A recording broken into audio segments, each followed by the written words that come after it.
Hello everybody, Ian here with the latest video blog chat. I'm taking a bit of a break from the O-Scale virtual exhibition layout to work on the latest micro model railway dispatch. There you go, that's all you're going to get to see of that.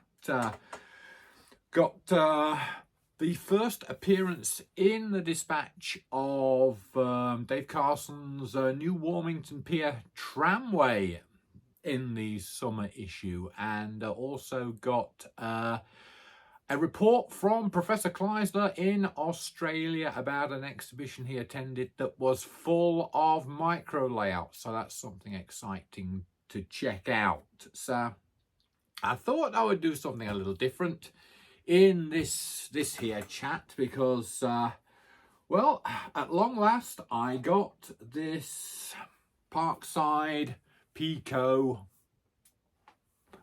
goods van finished. It was an extremely stressful experience. Whoever said that model railways was relaxing, eh? So I've got it done, it's finished, and well, apart from the fact I'm going to put a little bit of extra weight in there, I think some extra weight would do it some good. I thought I wouldn't do a review of it per se, but thought it was be good to compare it with the only other kits that I've got, O-Scale kits that I've got experience of, and that's the old Slaters Wagon kits, and I've got plenty of those. So I thought it might be useful to compare the two, because these are pretty much the standards of O-Scale wagon kits. I think if somebody's got other kits to recommend for me, then that would be great. But I've always had good luck with Slaters kits, and well, the Parkside kit was going quite well, and then well, as I told you in the previous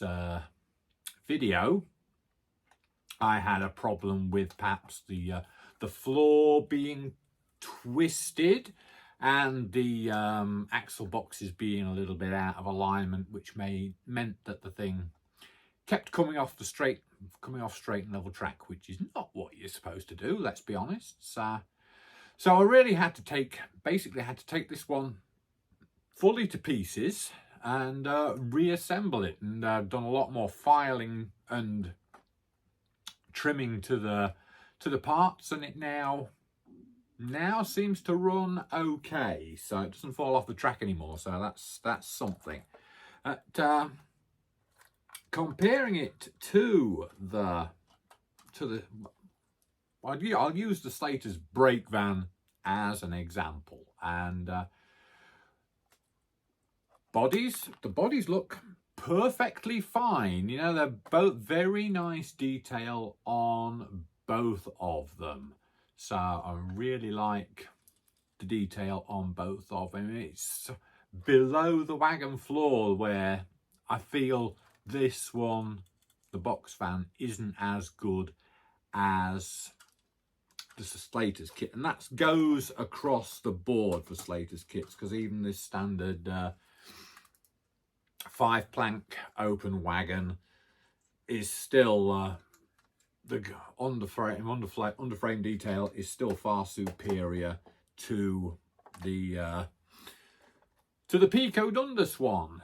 And where the Pico Dundas one falls down is that it does not have any underframe, it doesn't have any strengthening under the floor there. It's the wagon floor, and then you just build everything else around the wagon floor. Whereas if we take a look at a Slaters wagon, we will see that you have a full framing underneath the floor, and that helps support everything, keep everything straight and level. So that's what I really prefer about the Slaters kits. bodywork, like I say, bodywork perfectly comparable. They both are excellent standards for bodywork details. It's just that under the floor level, things get detail isn't quite so good, isn't quite so crisp on the springs in the springing for the suspension there, and the axle boxes I don't feel are quite as crisply molded, and the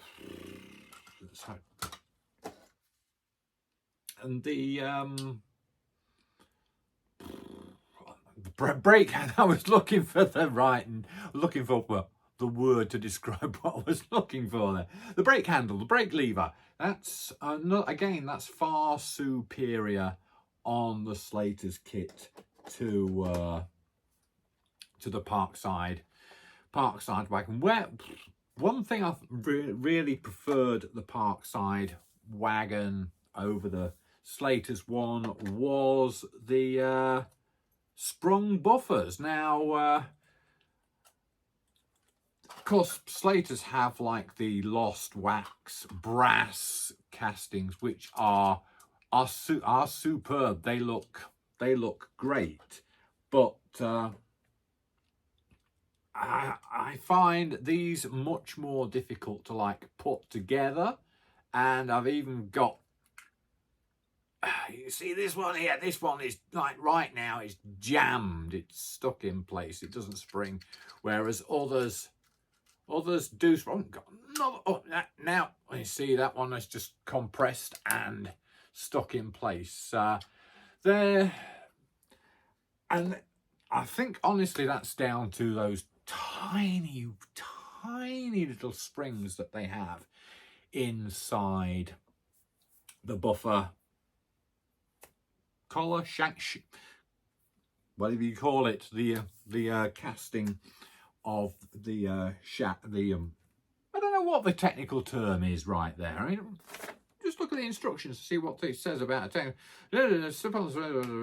Assemble buffer, slide the spring onto the shaft and buffer. Or we're calling it the buffer body.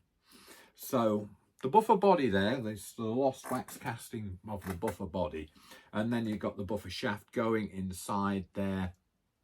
And the thing with the Slaters ones, because it's a casting, it's like there's always lots of like powder inside them, and you've got to clean out the powder, and so it's just a lot of clat. Whereas these Pico Dundas, the Pico Parkside, the Parkside wagon is it's a plastic molding. I mean, is it I think it might be a different sort of plastic to the body. So, and these they go together much better, I think. So I had much more success with these than I did with the Slaters ones. These went together much more easily. There's still the fact that these are such tiny springs in there that you can over compress them, and the buffers don't spring, and it's also possible to how do I describe this, to slide the spring over beyond the thread. If you've seen inside the buffer of a Slaters kit, if you've ever made a sprung buffer in O scale, you see that you've got the buffer head, you've got the shaft of the buffer, and there's a threaded end to the shaft, and then you put the spring on, and then you tighten down a retaining bolt, a tiny little bolt, and it's possible to have the spring slide off the threaded section of the shaft and onto shaft of the buffer, and that also affects the ability of the buffer to spring. So these don't seem to have that problem. I'm going to just show you that all these spring very nicely, but some of the Slaters ones, they are not as good. I really need to go back to those Slaters ones and check the springs and see what I can do, if anything, with them. So sprung buffers are very nice to have, but I think they're a little luxury. I mean, I'm not sure you actually really need them. It's just something that looks good, looks nice. So and a quick word about the instructions. These Parkside instructions. Okay, so it's only one page, two sides of a page, with a little bit of history. I'm not too sure that the drawing on the instructions is actually particularly totally clear on how things go together, but I got them together and anyway. But let's compare this to the Slaters Wagon kits, which has got a whole lot of historical instruction there, and oh, this is it. And but the instructions are actually like really showing their age. The copies of the drawings that show the way the wagons go together, they're really looking like quite dirty and aged. It looks like it's been photocopied 4 or 5 dozen times minimum in the history of the kits. I mean, the kits are still absolutely fantastic. It's just the instructions could do with a bit of a sprucing up, shall we say. But no matter, I mean, I've got the wagons to put together.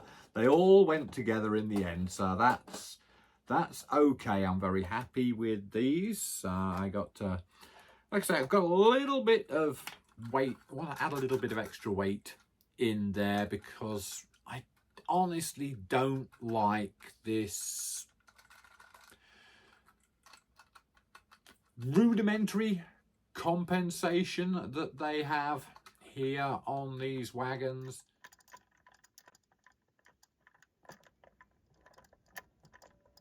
I don't know whether I should actually glue the axle boxes in place so they don't move.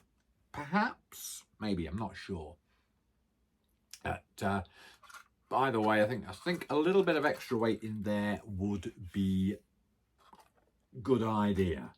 So, but that's it, you know. I've got, well, I mean, look at that. I've got a brake van, I've got a goods van, and I've got an open wagon there.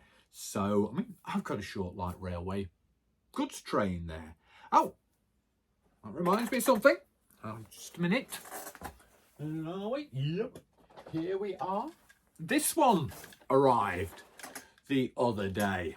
Rails of Sheffield keep tempting me all the time with their bargains and their money off coupons that they keep emailing me. And well, if I see something I like, I'm going to get it because it'll be a very good price, very cheap, and I just need more freight stock coming in. Like this one. This came for me the other day. South Wales Portland Cement Lime Wagon. Now, do I need a lime wagon? Probably not. But, you know, well, actually, probably I do need a lime wagon because lime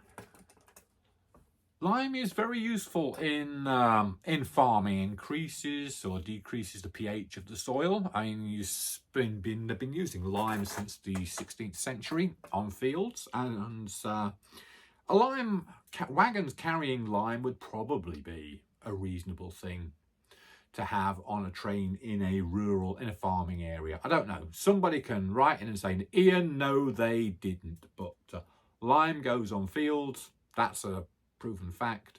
So why not have a wagon delivering lime to farms in rural England? Somebody would tell me this is a stupid idea, but anyway, I liked the lime wagon. I liked the look of it, so I bought one. And that's the thing about having your own light railway. You can buy whatever you like. So I now have, yeah, I have a nice short train there. That's nice.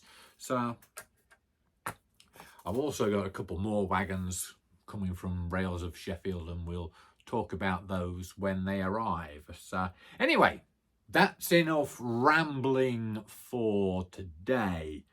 Like I say, no layout progress this week because the way things worked out this week, and really got to get working on the micro model railway dispatch for you. So we will talk to you again next week when who knows what will have happened. So take care, happy modelling, and we will see you later.